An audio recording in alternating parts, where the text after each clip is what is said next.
Pro Group Management, workers' comp that works for you.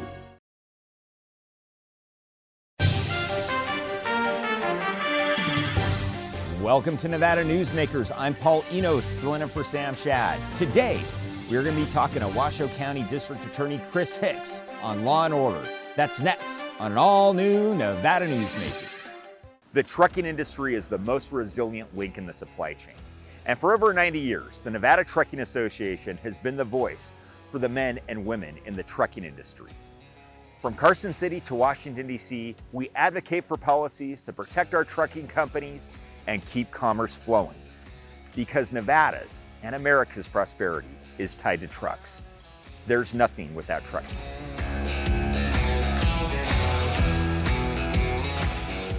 The Nevada Builders Alliance has been protecting the interests of the construction industry for over 50 years. Our programs save members thousands of dollars every year and allow them to provide much-needed benefits to their employees. Our industry also allows Nevada to grow. If you're thinking about a career in the construction industry, reach out.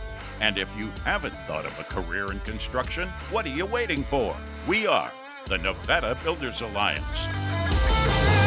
Take a look at Pro Group Management and see how your workers' comp requirements can be met head-on. By taking a proactive approach, Pro Group can assure that your company is meeting or exceeding state and federal standards.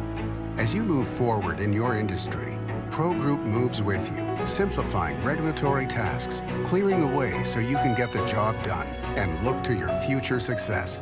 Pro Group Management, workers' comp that works for you. Retail's impact on Nevada's economy? Enormous.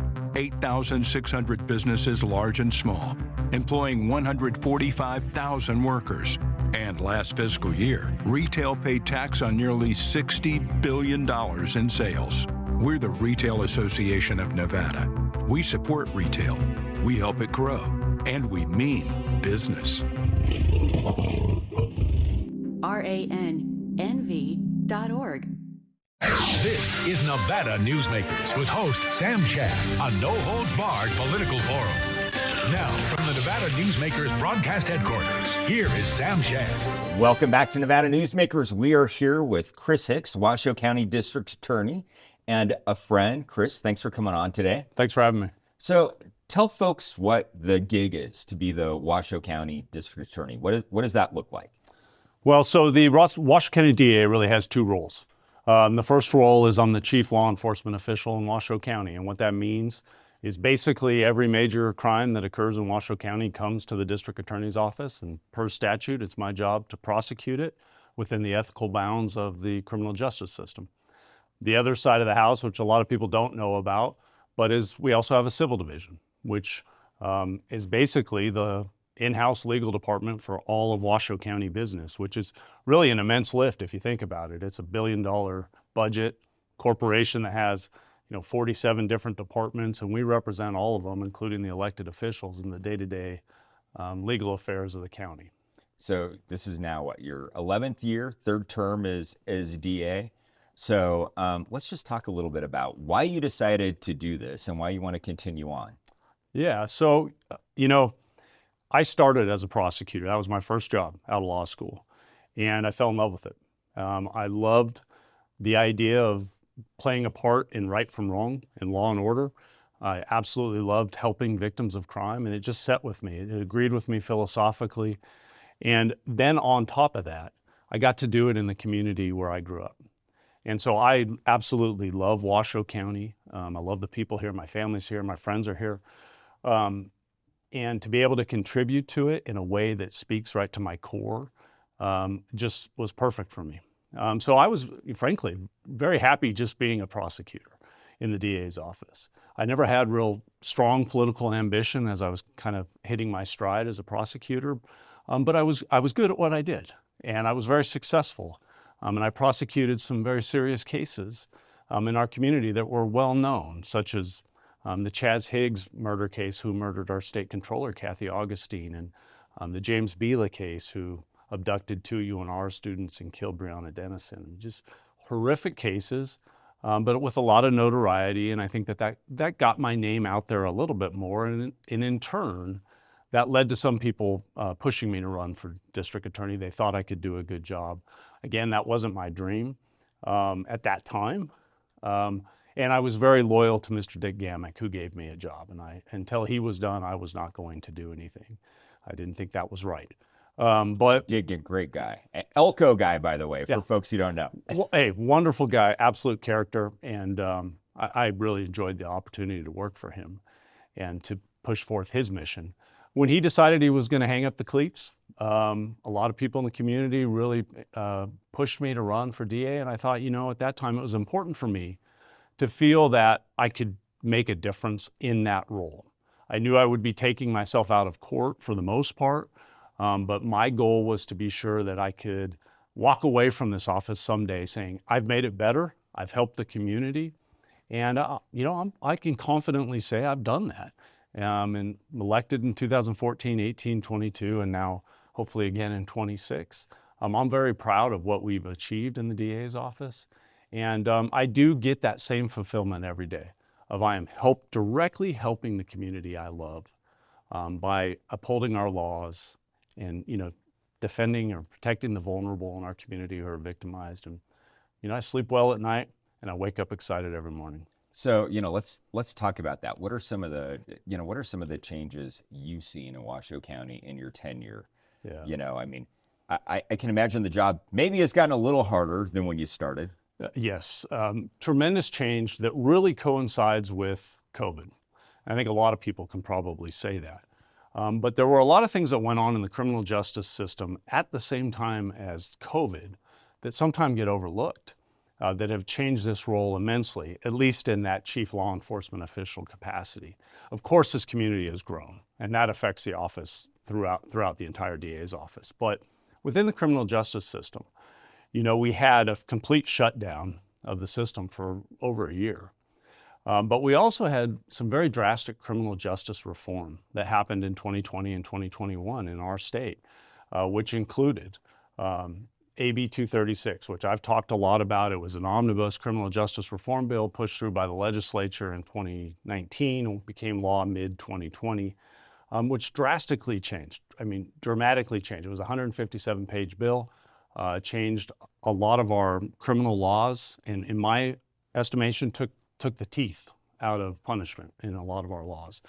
And so, one of the things with that law, they wanted you to be able to steal an iPhone and not have it be a felony, right? That's so right. They increased the threshold for a felony from $750 to $1,250.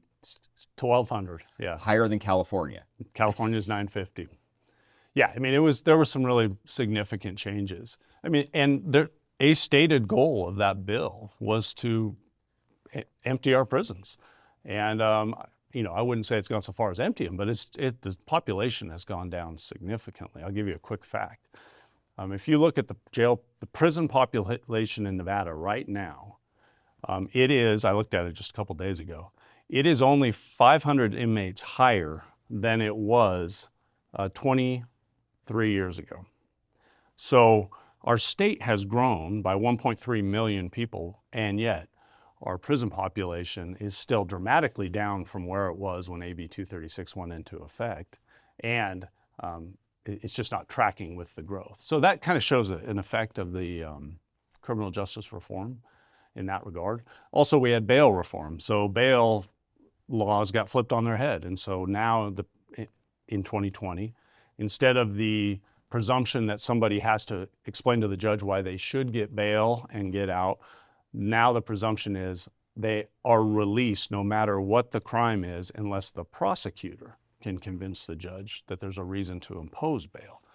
And so dramatic shifts that occurred in conjunction with COVID, in conjunction with population growth. And then you also had the defund the police movement, the George Floyd incident. And so there was a lot of rhetoric, a lot of circles that were against prosecutors, against law enforcement, resulted in a lot of seasoned law enforcement officers retiring, prosecutor turnover. So I will say the last 5 years have been interesting, but we've weathered it, and we're still serving this community as we should. So, as a prosecutor, how do you decide if that's somebody you're gonna oppose them getting bail? Is it violence? Is it recidivism? Yeah, it's a great question. So, we really handle that just like we handle how we evaluate a case, and how it might play out through the system. But yes, of course you look at the individual, and that's the goal of bail is an individualized review of that particular defendant. So what do we look at? We look at, first and foremost, his dangerousness to the community, his or her dangerousness to the community. Secondly, victim wishes, the dangerousness to the victim, prior criminal history, ability to make bail, and then of course severity of crime. Those are factors that we balance. And look, sometimes, certain crimes, certain individuals, we don't oppose them being released. We don't want to overwhelm our jail. So we're always striking that balance of what is the right result for this community, for the system, for the defendant, for the victim. So that's pretty much the evaluation. All right, we are here with Chris Hicks, Washoe County District Attorney, and we're going to be right back on Nevada Newsmakers. A power line is more than a power line. It's maintaining the bottom line for small businesses. It's keeping the assembly line moving for our workforce. For our brightest minds, it's meeting a deadline. It's on the front line with our heroes. And on the sidelines of the biggest games. It's a direct line to our loved ones. And it's a lifeline for the most vulnerable. There's a lot on the line. Meet Nevada Health Link, Nevada's official health insurance marketplace. Your link to savings, selection, free assistance, and name brand health insurance, where 90% of enrollees lower the cost of their monthly premium. Everyone deserves access to quality health coverage, no matter your income or family size. Visit NevadaHealthLink.com. A few minutes could save you hundreds of dollars per month. Nevada Health Link. Our plans are made for your plans. It's a good time to eat. It's a good time to play. It's a good time to win. Ooh, your good times, a tamarack. Save money and take transit. Did you know you can ride the bus all day for less than what it would cost you for a gallon of gas? Plan your trip now by going to rtcwashoe.com.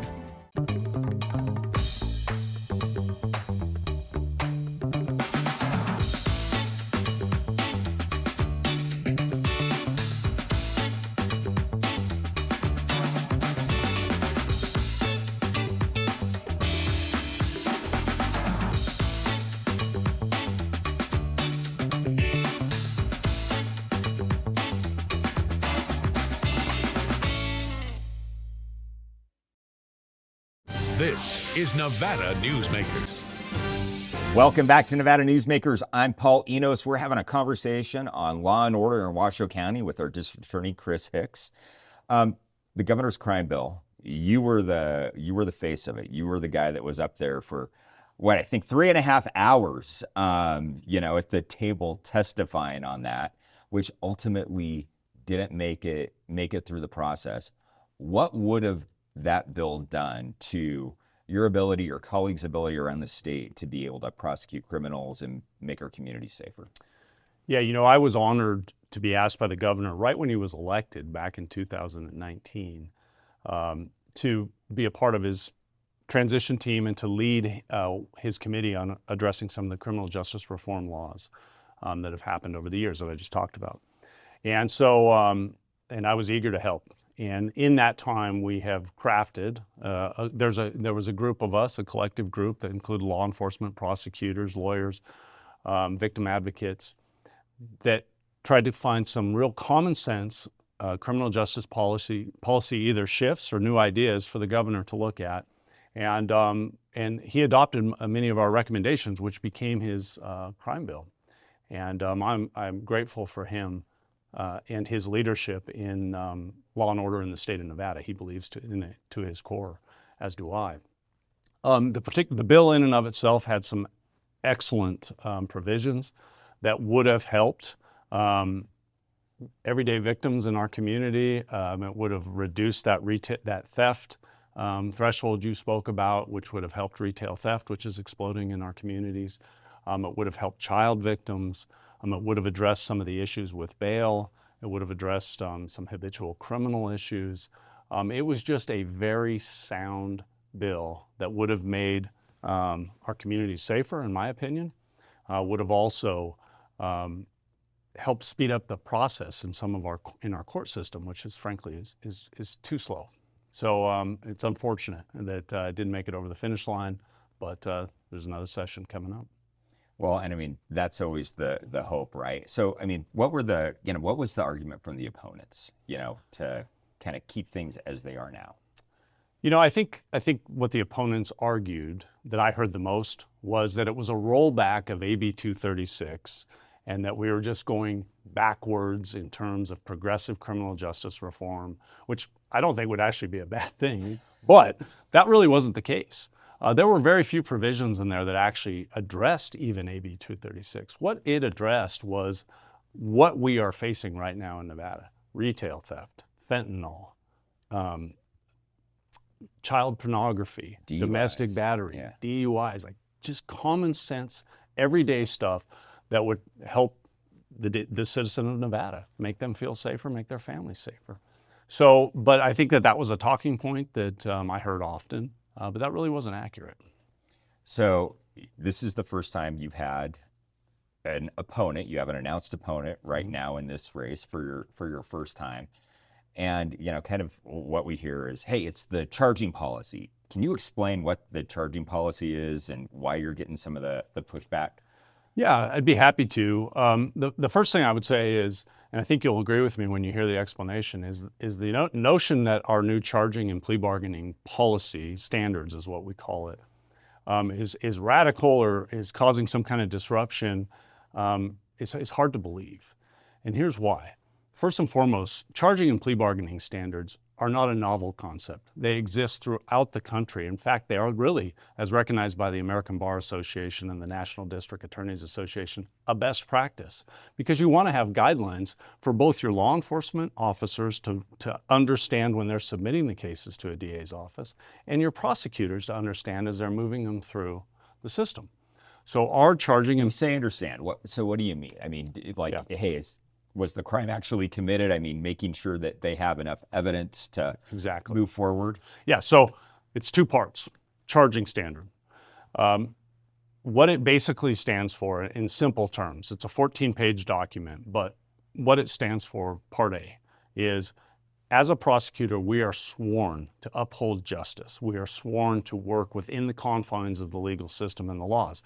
Proof beyond a reasonable doubt, admissible evidence, all these things that our citizens... Constitutional protections for the individual. The very core of our country. The state. The very core of our country. So what we say first and foremost is if there is not sufficient evidence to support a conviction beyond a reasonable doubt, we are not going to charge that case. Makes sense. It's common sense. Now, what we do is we tell the law enforcement officer who submitted the case, we will give you feedback as to how you can get it over the finish line and then bring it back to us, and we'll charge it because we want the same thing everybody else does. Now, I will say we still charge on average about 92% of the cases that come to our office. So there's not a lot of no issues, but there are some cases that frankly just don't hit the mark. So that's part A, that we're only going to charge cases basically that we believe we can prove. Part B is the plea bargaining standards, and this is more of a guideline for my prosecutors. And that is, we have these cases, we believe we can prove them, so we're not going to give a defendant a reduced plea negotiation just because. And you got to understand, all this is in reaction to kind of those changes I talked about in the last 5 years. Accountability has been stripped from Nevada in a lot of ways. And so our reaction is we're bringing it back. And so we're telling law enforcement, you give us the case, we will charge it. We're telling the defendant, once we've charged it, you need to plead guilty to what you did. We're not going to say you can plead to some lesser crime. If you don't want to do that, we'll go to trial. But we're always willing to still look at what the right result is for that defendant. It might be a recommendation of probation or specialty court or something like that. It might be prison. It might be we go to trial. But the fact of the matter is, we are going to hold you accountable. You did something in our community. You don't get to just kind of slough that off. And on our serious crimes, you're going to come in and admit what you did. And if you don't want to, we'll go to trial. That, in essence, is my charging and plea bargaining standard policy. And it mirrors, in a lot of ways, the Department of Justice, sections of the National District Attorneys Association prosecutor function guidelines, as well as the American Bar Association. So it's not radical. It's really a reaction to try to help fix some of the issues we've faced over the last 5 years, and it's working. And I mean, 92% is not a small number of cases that, actually move forward. No, actually, you'd be interested to know the national average of communities our size, there was a study done by the Bureau of Justice Statistics, which is under the Department of Justice a few years ago, is about a 78% charging rate. Ours is 92%. And what that shows is we have great collaboration with our law enforcement partners. We're making sure we're getting the types of cases we can work through the system and get convictions. Now, it doesn't always work out that way at trial, but this year, right now, we're at a 90% conviction rate at trial. All right. We are having a conversation with our Washoe County District Attorney, Chris Hicks, and we're going to be right back on Nevada Newsmakers. Welcome to Story County, where history meets innovation, and a pioneering spirit continues to shape our future. At the heart of the Tahoe Reno Industrial Center, we power the future with global leaders in technology and manufacturing, driving progress that reaches far beyond our county lines. From advanced manufacturing to tech innovation, our industries are creating thousands of quality careers, fueling a vibrant economy that benefits every Nevadan. But it's more than just growth. Our community is our foundation, supporting families, empowering local initiatives, and creating a place where everyone belongs. Be part of a legacy built on bold ideas and boundless possibilities. Join us in building a brighter future right here in Story County. Story County, helping build Nevada's future.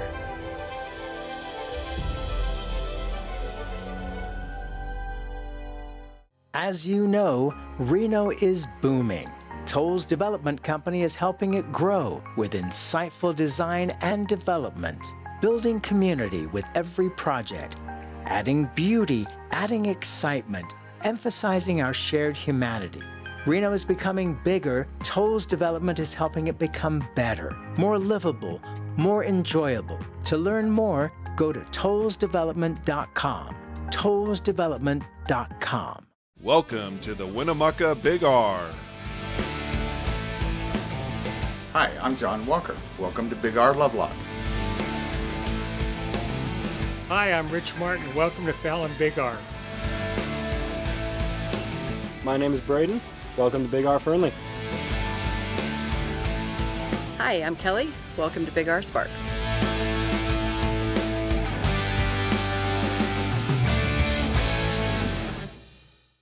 This is Nevada Newsmakers. Welcome back to Nevada Newsmakers. I'm Paul Enos. We're here with our Washoe County District Attorney, Chris Hicks, who is running for re-election. Now, Chris, this is kind of a family business for you. Your dad, Larry Hicks, was Washoe County District Attorney. Then he was a federal judge. And, really tragic. Last year, you lost him in a car accident downtown. Do you think about your dad when you're in your job? You kind of think, do you hear him telling you, hey, do this, don't do this? Yeah, every day I do. He was always proud to say this, but he was district attorney of Washoe County 40 years to the day before me. And he was in his late 20s when he got elected, which was very young. But I was so fortunate to have him in my life. He's just an extraordinary man. From the time I was a child, I just had immense mentorship from him, and I got to really just see the quality of a true gentleman and try to emulate that every day. And so as I became a DA and a prosecutor, and we would always be talking about my cases, and then as I became the DA, we would talk about some of the issues I'd share with him that I was facing in the office. And the irony is although Washoe County has changed so much in that 40 years, some of the same issues are going on. And it just kind of shows it's cyclical, and you do the best you can. But yeah, losing him was such a tragic incident for my family. You know, you have a man who very healthy. He was 80, but he was an immensely healthy 80, still going into work. And you know, I talked to him that morning. We were going to go fishing in a couple days, and my mom kissed him goodbye, and he never came home. And that's something that really took the wind out of our sails for quite a while. But I do my best every day to be the level of the man he was. And so with that comes always keeping him in my thoughts in whatever way I can. And if I ever achieve that, I will consider myself to be very successful. Hey, Chris, thank you so much for coming on, my friend. Always great talking to you. We're going to be right back on Nevada Newsmakers. Each day, the Children's Advocacy Alliance partners with leaders, legislators, and families across Nevada to improve children's health, education, economic well-being, and safety. We recognize Nevada will be no better than the state of its children. Be a part of this change. Be a supporter of the Children's Advocacy Alliance. For more information, go to caanv.org. Imagine a magical garden that feeds Carson City's hungry and homeless, teaches our high school students agriculture, creates hanging floral displays to beautify downtown, and yet charges nothing. It's not magic. It's the Greenhouse Project. It's real, it's growing, and it needs your help.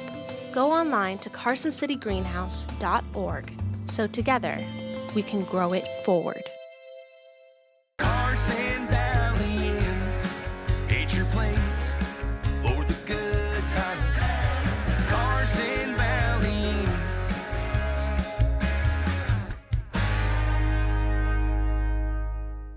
Welcome to the Ahern Boutique Hotel, where luxury and warmth come together in the heart of Las Vegas. We take pride in offering a one-of-a-kind experience for both locals and tourists. Join us for handcrafted cocktails and an unforgettable experience. Joel's Chop House, the perfect place to savor views of the Las Vegas Strip. Satisfy your cravings at the Ahern Chocolate Shop. No smoking, no resort fees, and the parking is always free. The Ahern Luxury Boutique Hotel is your home away from home. The trucking industry is the most resilient link in the supply chain, moving 95% of our freight in the Silver State. And while essential, the road isn't always smooth. Supply chain disruptions, rising fuel costs, and unrealistic rules and laws that hamper our ability to serve our customers and country. Our prosperity and every sector of the economy, manufacturing, mining, medicine, and food from farm to table, is tied to trucks. There's nothing without trucking.